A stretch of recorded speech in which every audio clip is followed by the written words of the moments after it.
मित्रांनो, मी तुम्हाला एकदम छोटीशी स्टोरी सांगणार आहे, पण हा व्हिडिओ तुम्ही तुमच्या फॅमिली मेंबर आणि नातेवाईकांना नक्की पाठवा. एकदा एक पेन्सिल आणि एक रबर असतो. ते दोघे एकमेकांचे एकदम खास असतात. ते कायम सोबत राहत असतात.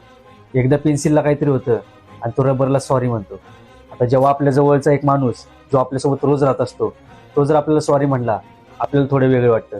तसंच त्या रबरला वाटतं. रबर म्हणतो, अरे आपापल्यात काही सॉरी आणि थँक्यू, तुला नेमकं काय झालंय? तेव्हा पेन्सिल म्हणती, मी रोज चुका करतो, पण ही जी पब्लिक आहे, ही माणसं आहेत, हे तुला घासतात, कधी इकडून तर कधी तिकडून, आणि एक दिवस असं येतो की तू पूर्णपणे संपून जातो, म्हणून मी तुला सॉरी म्हणतोय.